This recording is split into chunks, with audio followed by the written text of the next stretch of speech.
totality and the point of last contact are all actually printed on there, and that's something that I tend to keep forgetting. It's going to be one thing when you know what time it is, but it's going to be another thing when we're all just kind of awed by the sight of what's happening up there. So it'll start by looking like a bite taken out of a cookie, just a little bite. And slowly over the course of the next hour and a half, that bite's going to get bigger and bigger and bigger until we've got a crescent sun, until we've got totality, and that's when you'll be able to see the corona, which is the sun's hot outer atmosphere, and it will look like white, wispy crown that comes out in all directions from the sun out towards the earth. And then after totality is over, you'll get that crescent sun, and then there's still an hour and a half of eclipse left after that, when you get to see the partial phases on the other side, which is when the bite out of that cookie gets smaller and smaller and smaller. So the whole event from beginning to end is about 3 hours, and I'm sure it's going to be the most exciting 3 hours of my life. But I guess at this point, if anybody wants to ask me any questions, I'm happy to entertain. How many planets do you expect we'll see? Jupiter, Venus, Saturn? Not Saturn. If we're lucky, we'll be able to see 4 planets, and they are Mercury, Mars, Venus, and Jupiter. And I think Mercury in particular will be pretty close to the sun, so that one might be the hardest one to see, but it is going to get totally dark. If we're lucky, we'll get to see the stars and the planets, and also if we're lucky, you'll get to see what looks kind of like a 360-degree sunset, where you can actually see those beautiful sunset colors at the horizon, which is the edge of the moon's shadow. What about Bailey's beads? Bailey's beads and the diamond ring are what happened right before totality and right after totality. And what you're actually seeing there is the last few shafts of sunlight that are filtering through the mountains and valleys on the surface of the moon. So the moon's not a perfect sphere, so what ends up happening is that the light gets blocked out unevenly. And what that looks like to us here on Earth are these little bright, bright, bright beads of light finally coalescing into that one last big diamond shaft of sunlight before it gets dark. And then again on the other side when the moon passes. While you're here, what kind of research or study will you guys be doing? So right here, NASA's not doing any science. We have 2 telescopes, one of which is hooked up to the live feed that we will be broadcasting. NASA has a broadcast that's going to follow totality all the way across the country. So we're going to be patched into that broadcast. But there are NASA scientists spread across the country who are also doing observing experiments, taking advantage of that unique opportunity to learn about the sun's corona. And there's also a citizen science experiment which is making a movie of the sun's corona. And there are 60 teams spread all along the path of totality who all have identical camera equipment and telescope equipment that will be taking a video of the sun during totality. And then all of those individual videos will be patched together to create one 90-minute long movie of the sun's corona, which has never been done before.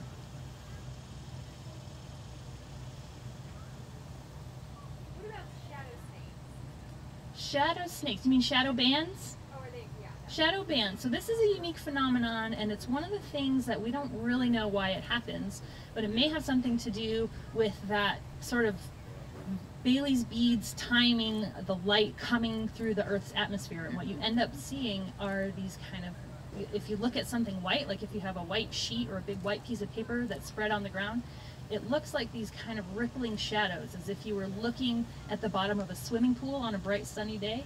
And so if you get a chance to observe those, that's kind of one of those neat features that you might want to remember to look for. And again, that will happen just before totality and just after.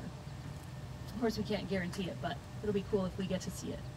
How many NASA scientists are across the country studying the corona at various spots? I don't know an exact number, but I would wager hundreds.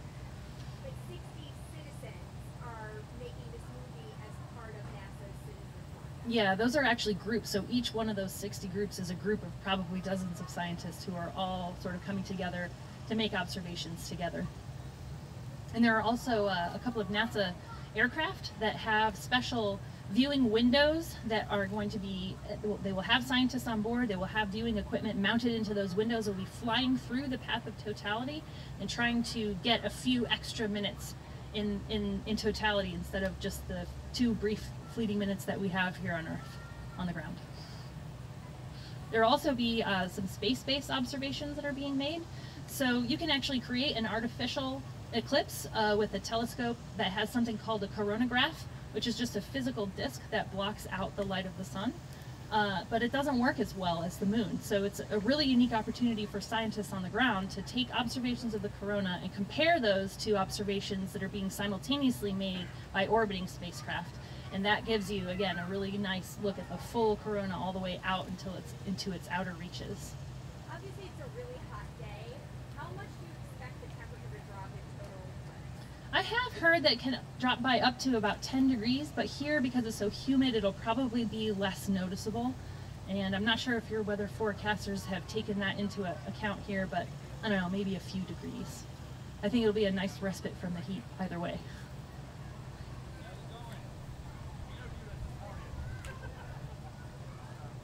All right, well, I just want to say thanks again for having me. This has been a really exciting opportunity, and I will see you all in a couple of hours. All right, up next we have Christian County Emergency Management Director Randy Graham, who has been an integral piece of every logistical aspect of this entire event, from transportation, traffic, safety, communication, utilities, you name it. He would be the guy to ask about all of the different logistical pieces and how these have all been formed throughout the entire process of planning. And so I will now turn it over to Randy Graham. Thank you, Brooke. And I just wanted to echo Brooke and the mayor and welcome you all to Eclipseville. We've been over a year and a half planning for this event, and we think we've developed a plan that, well, we don't think that. We know that we've developed a plan that has worked tremendously over the weekend leading into the event today, and we believe we can handle anything that comes our way.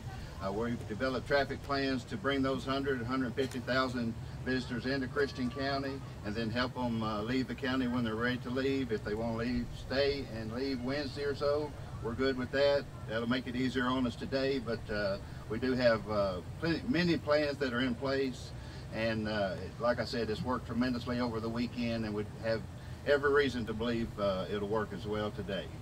And I'll be glad to answer any questions that you have.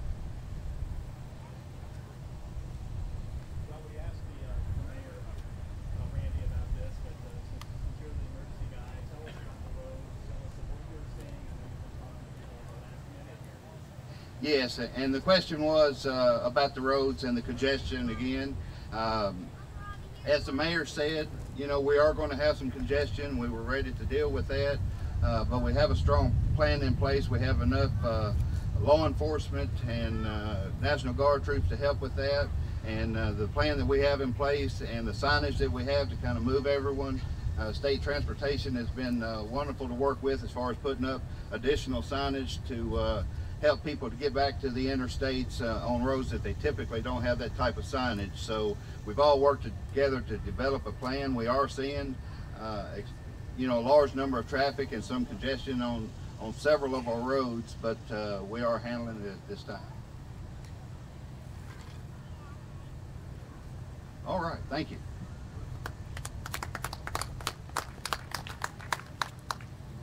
All right, and at this time, I would like to introduce the Governor of Kentucky, Matt Bevin, who is going to be coming up and giving a few comments just about what this means on the state level and for the entire Commonwealth of Kentucky. Governor Bevin.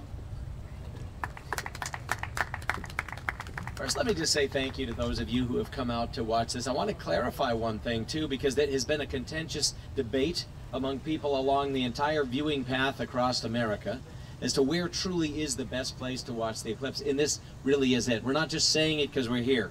There may be other people in other places today saying the same thing, but we're the ones telling you the truth about that. And the realization is because of how things have aligned, this is the best place to see the total eclipse. It will be the roundest, it'll be the most direct view, and at every turn there is a reason why the folks at NASA have determined that this is the actual best place to view the eclipse. So the most total eclipse anywhere in America, in the world for that matter, is happening literally right here in Christian County, Kentucky. So we are fortunate for that. Thank you for coming out and covering that for folks. We have a lot of questions have been raised about how many people are coming, and it will be somewhere in the six figures of people, 100,000 plus people coming in. I've met many of them at the airport. I've met them along the roadways. This is a chance for us to put our foot forward. We are prepared, as has been noticed, and we have the National Guard and state police and local law enforcement all working together to ensure that this is about as uneventful from an impact as it could possibly be. But what it will be is very eventful for people in terms of just the fun factor. Somebody asked me a moment ago, what was the most enjoyable thing about it to me? I'm a big kid. I'm 50 years old, but truth be told, everybody likes the idea of the sun going dark in the middle of the day. I mean, what's not? I don't care what your perspective, that's a pretty cool event. And so from that standpoint, I think there's a whole lot of people that are excited about this. People have come in from all over the place, and the impact for Kentucky is this. It's an economic impact, of course. There was conversation about that that you had with the mayor a moment ago. But beyond that, it's also a social impact. It's an educational impact. It's an opportunity for people to learn, to bond together, and to share an experience not only among citizens within Kentucky, but with all of these visitors we have from all over the world. So I'm grateful to all those who are here, all those who have prepared to make this possible. I really do want to give a shout out to Continental Mills. They make a whole lot of product right here in Christian County. A lot of people are not aware of. As the father of 9 children, we eat a lot of pancakes and Krusty's pancakes. I will give them a shameless plug of gratitude, frankly. The Krusty's pancakes are good. And I will say this, we're grateful to have corporate citizens who come together with elected officials, come together with just everyday folks like the rest of us, and make Kentucky's bright image shine for the world. On a day when the world's going to go dark, Kentucky is truly shining, and I'm grateful for that. Happy to answer any questions that any of you have as well, but thank you for being here, and thank you for helping us to celebrate this special day. Any questions from any of you? You guys are getting hot and want to get into the shade, don't you? Awesome. The entire eclipse is going to start in about 90 minutes. So in about an hour and a half, you have time to get these rolls off to your news stations, and then you can start to queue up for filming the real deal. Yes, sir. That's classified information, Chris. I can't tell you that. I mean, I'll be somewhere in the dark. Let's put that. I'll be somewhere in the dark with everybody else. Any other questions at all? Governor, if it's a $30 million impact here in Christian County, any guesses on the impact it could have on the entire Commonwealth? The question is about the economic impact. If it's $30 million for this county and this area, what would it be for the entire Commonwealth? As was noted by the mayor, I think it will be significant, but truth be told, that's secondary to what we want people to experience, which is, and I will say this, for those of you that are broadcasting to people outside of Kentucky, for all those listening that are not from Kentucky, there's people over here from Canada and Spain and other countries, spend everything you have before you leave. Every American dollar that is in your wallet, please leave it in Christian County before you leave. I would encourage that. However, with respect to what we would like to come from this, not only the economic impact, but frankly, just as I said, the social impact, the opportunity educationally for people to experience what it's like in Kentucky. I shared with some folks earlier, I met a gentleman earlier this morning from Michigan. This was his first time down here. And he said, in complete seriousness, he said, my wife and I have been thinking about whether we want to retire in Michigan, and we're thinking we don't, and we think we have found where we want to go. And he was talking specifically, I asked him if he meant Kentucky, and he meant specifically Christian County. That's an impressive foot forward and a compliment to those behind me and so many others in this community who have put that kind of a welcome mat out to the world. So congratulations on that front. Any other questions at all before we let you guys get back into the shade? Thank you so much. Enjoy the day.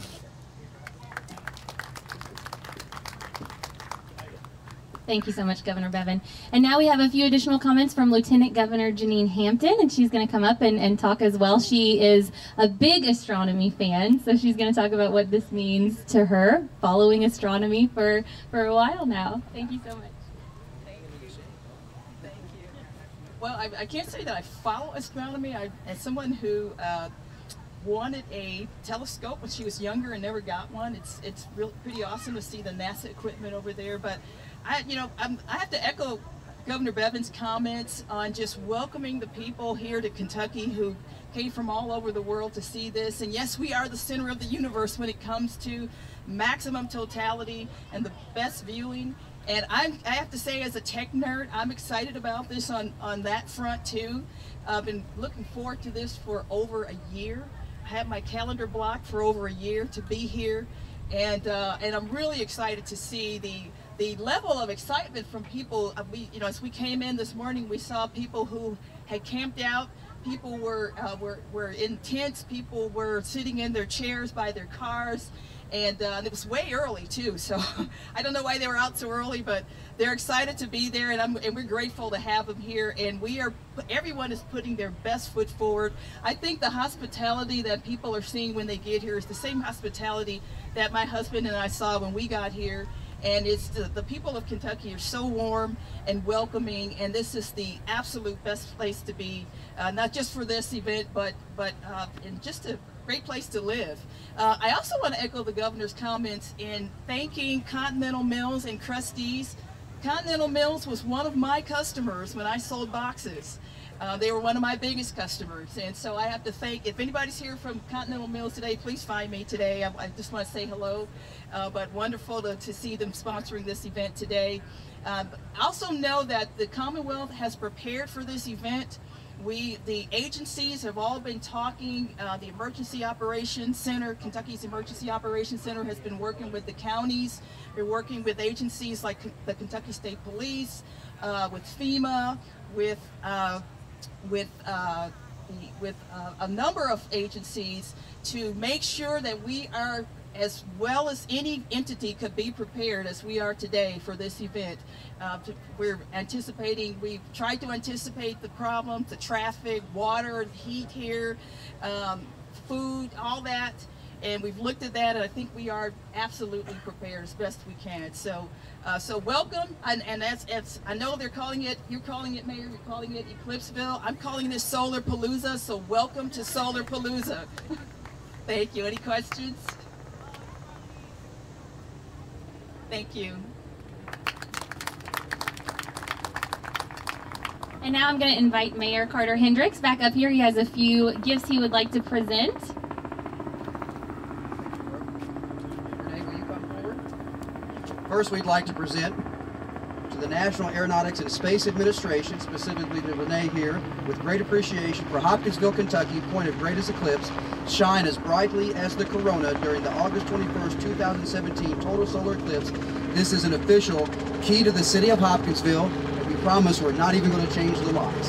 So we invite you back anytime, and we thank NASA for being here, for being part of this, and making it such a special experience. Thank you so much. And I have, I'll go grab these now. Brooke, do you mind? I'll go.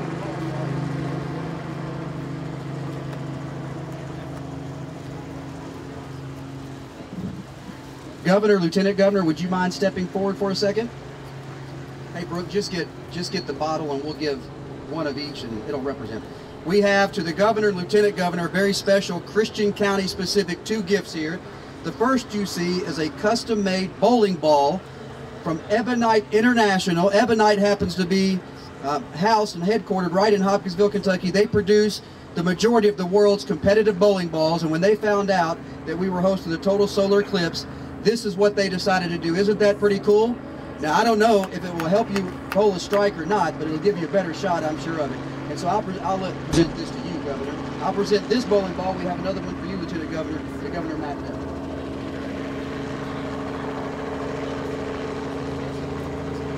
He's acknowledging that it does not have the 3 holes. I was waiting. It's probably good for you that it doesn't, but here we go. This is for Ebonite.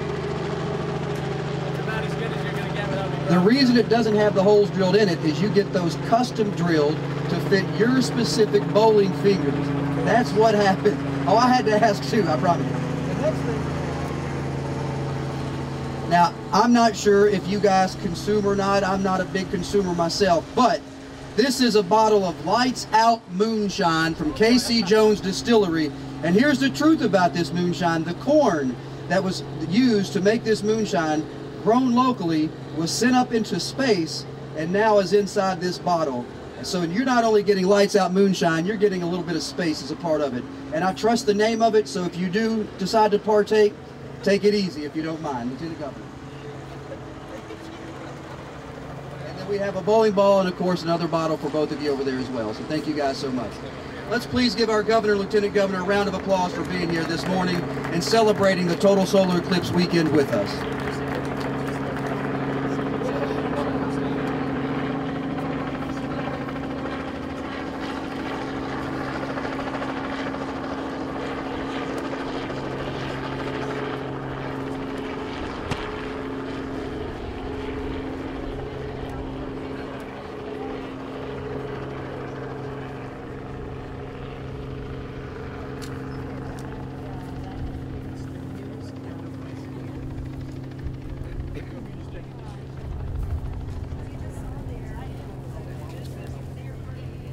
does conclude the press conference. Thank you guys so much.